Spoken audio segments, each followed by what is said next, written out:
to resolve conflict, a very significant part of your role as an effective manager.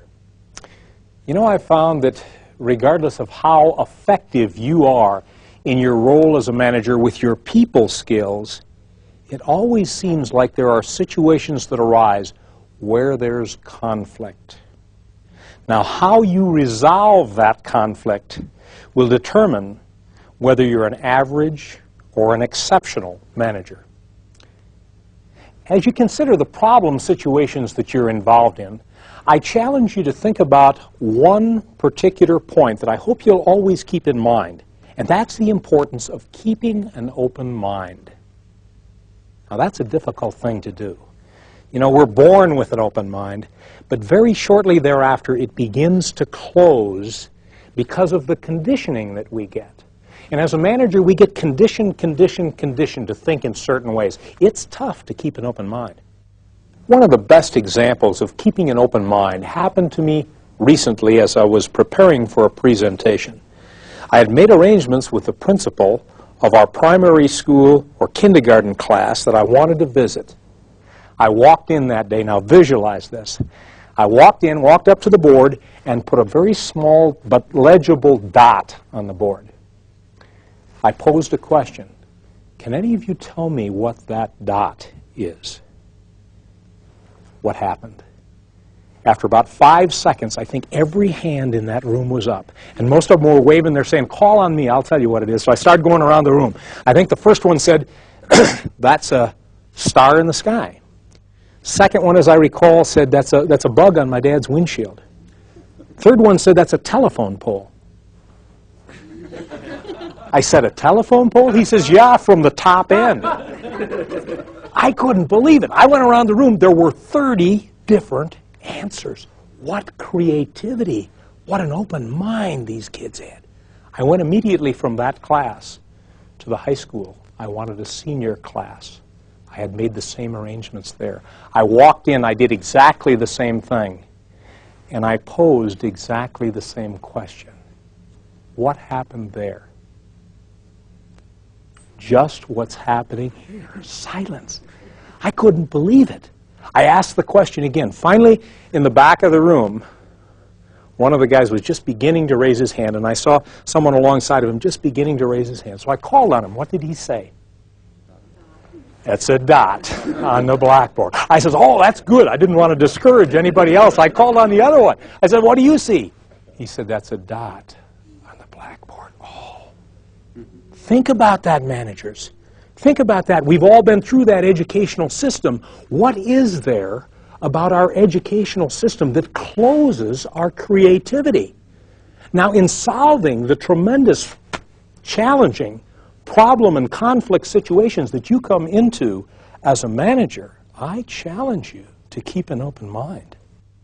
Here's a very true statement. The amount a person uses his or her intelligence is inversely proportional to the amount of punishment they receive for using it. Think about that, managers. What does that mean to you in terms of how you're interacting with your people and how you respond when they come up with a new or a different or a diverse idea? I challenge you yourself to keep an open mind. And don't punish them for the creative new ideas that they come up with, or they'll not come up with any more. Now, as you think about those conflict situations and resolving the conflict that you experience as a manager, I would suggest that there are several general principles that we can deal with in handling conflict resolution. Principle number one, separate the people from the problem. A difficult thing to do at times, admittedly. But so often I'm asked, Jim, should you be hard or soft as a manager in handling a conflict situation? You know what my answer to that is?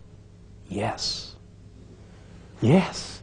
You can, as a matter of fact, be both soft and hard. You can be soft on the people, but hard on the problem. If you as a manager will be careful to separate the people from the problem. You see, I believe you can disagree without being disagreeable if you separate the people from the problem. The second suggestion, you can be reflective. Now, this is particularly helpful when you find somebody who's very emotional, very upset, and you as a manager often have that happen. They come to you, they're all upset. What can you do? You can reflect back to them what you're hearing. I might say, Dan, gee, after you've just spouted off and given me all that, I say, you know, what I hear you saying is, and what do? I simply reflect back what I'm hearing. Now, that doesn't mean that I have to necessarily agree with what Dan is saying, but if I reflect back to him what he's saying, and particularly if it is irrational or emotional, he'll begin to realize that. And it slows down the situation, and it also shows you that I, your manager, understand exactly where you're coming from. Being reflective can be an important technique that you can use as a manager. The third technique, give positive nonverbal feedback. Imagine yourself sitting with an employee that's got a lot of problems and there's a lot of conflict there. If you're sitting there in this type of a posture, it certainly demonstrates something to them quite different than if you were leaning forward and nodding and listening, kind of on the edge of your chair. It says, boy, I really do care. So reflecting the nods, the understanding, the smile, being reflective can all make a big difference in terms of what is being perceived by the other party as you respond to this conflict situation.